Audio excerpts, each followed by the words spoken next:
Part 4-এর শুরুতে monkey king এর মনে হয় যে হয়তো এই মেয়েটি তার কোনো কাজে আসতে পারে, তাই সে তাকে নিজের সাথে রাখতে রাজি হয় এবং সে তার সাথে কবরস্থানে পৌঁছায়। তার জাদুকরি লাঠি তাকে যে কোনো জগতে নিয়ে যেতে পারত, তাই সে সেখান থেকে নরকে পৌঁছায়। সেখানে সে লায়নকে বলে যে সাধারণত জীবিত মানুষের এখানে আসা নিষেধ, কিন্তু আমাদের মৃত্যুর দিন জীবন ও মৃত্যুর তালিকায় লেখা থাকে, তাই যদি কোনোভাবে আমি তালিকা থেকে আমার নাম কেটে দিতে পারি তাহলে আমার মৃত্যু বাতিল হয়ে যাবে এবং আমি অমর হয়ে যাব।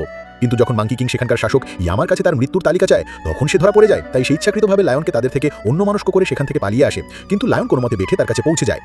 এরপর তারা দুজনেই হল অফ রেকর্ডসে যায় এবং তাদের তালিকা খুঁজতে শুরু করে, কিন্তু তখনই সেখানে ইয়ামা আসে যে তাদের এমনটা করতে বাধা দেওয়ার জন্য নিজের ক্লোন তৈরি করে। এটা দেখে মাঙ্কি কিংও নিজের ক্লোন তৈরি করে। এরপর ইয়ামা এবং তাদের সবার মধ্যে লড়াই শুরু হয়। এই সময় লায়ন মাঙ্কি কিং এর তালিকা খুঁজে পায়। ইয়ামা তাদের থামানোর অনেক চেষ্টা করে, কিন্তু অবশেষে মাঙ্কি কিং তালিকা থেকে তার নাম মুছে ফেলতে সক্ষম হয়। এর কারণে ইয়ামা জেড এম্পায়ারের সাথে যোগাযোগ করে, কিন্তু তখনই মাঙ্কি কিং জানতে পারে যে সে এখনো কেবল অর্ধেক অমর হয়েছে, অর্থাৎ সে বার্ধক্যে মারা যাবে না কিন্তু লড়াইয়ে মারা যেতে পারে।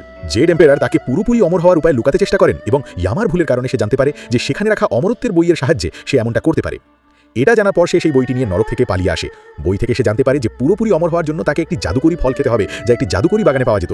এবং যেই মাঙ্কি কিং সেখান থেকে যায় আমরা লায়নের আসল সত্য জানতে পারি যে সে আসলে ড্রাগন কিং এর জন্য কাজ করছিল, যে তাকে মাঙ্কি কিং এর কাছ থেকে সেই জাদুকরি লাঠিটি ছিনিয়ে নেওয়ার কাজ দিয়েছিল। চলবে মাঙ্কি কিং অমরত্বের দ্বারে, কিন্তু বিশ্বাসঘাতকতা তার একদম পাশে।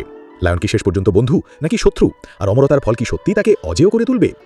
পরবর্তী পার্টে দেখুন অমরতার লোভ, বিশ্বাসের ভাঙন ও এক নতুন যুদ্ধের ডাক।